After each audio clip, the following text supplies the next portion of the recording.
Hello, sisters. This is Sharon Raji Maynard with SisterSpace.net here, sharing with you the stories that are important to women and especially to women who want to change the world.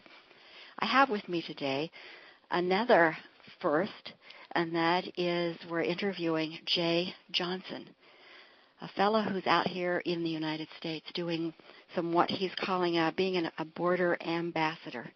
And I've heard of him just recently, and I think what he has to tell us, the stories he has to bring to light, is really important for us. So welcome to Sister Space, Jay. Hey, well, it's a privilege. Well, we're really glad to have the opportunity to share your story with our listeners. So you're down in Texas, and was it in December that you became aware of some things that you're now taking on? When did this journey start for you? We'd have to go back to September of last year. Okay. I think it was September 27th.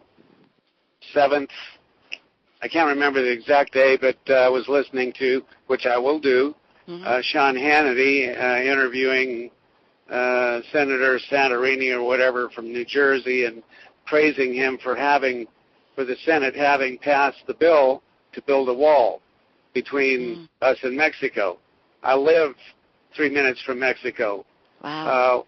We love our relationship with our neighbors across the way. We're sister cities. We're like one community. So I got outraged, and I called some friends and I said, "Man, what does one American do when you have all this leadership and they let this kind of stuff go on?"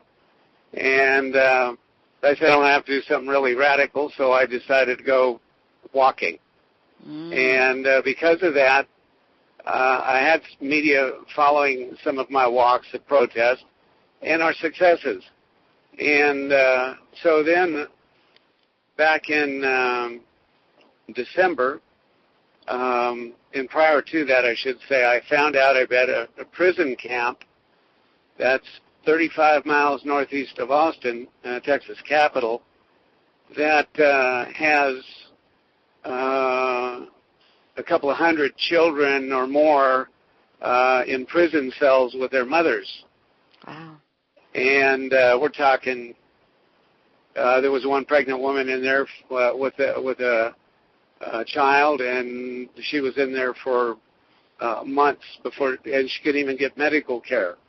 And what are they in? What pretexts are they in this prison camp? Well, the pretext is that it's for national security reasons. These people, most of them are asylum seekers from 29 different countries. If you come to this country seeking asylum, you're immediately imprisoned. Really? As a criminal and treated as a criminal. Has it always been the case? It's becoming the light that it's becoming the case. It's becoming the policy. Wow. But the problem with all of this is that it's for profit.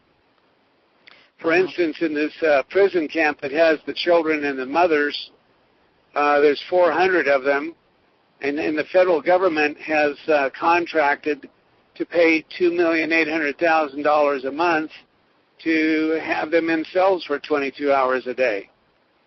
Wow. And we're saying that works out to $7,000 a month of taxpayers' money to imprison the child.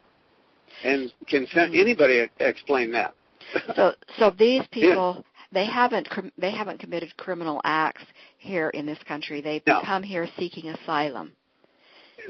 Basically. Children, yeah. The adults. But children, that's the moms, okay, or the fathers.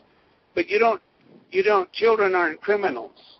There's no law in the universe that would permit anybody to imprison a child at 3 years old and detain them with a little prison uniform and having to wake up at 5 o'clock in the morning and stand at attention for a head count and behind razor wire fences. And I'm assuming that these adults haven't been tried or as well. No, there's no due process. Wow. There's no due process. Wow. If they wanted to get an attorney, they would have to have enough money to even call out. And in order to call out, they have to buy a $20 calling card for 20 minutes. But you got people from 29 countries. They just don't have anybody to talk to. Wow. Get the help. So you see, sisters, why we have Jay on the line with us today. So, Jay, I'm going to take a short break, then we'll come back because we definitely want to know more about what you're learning, and then we'll have some ideas for what our sisters can do. So, sisters, stay with us. We'll be right back. Jay, I know you'll stay with us too, right? Yes, ma'am. Thanks.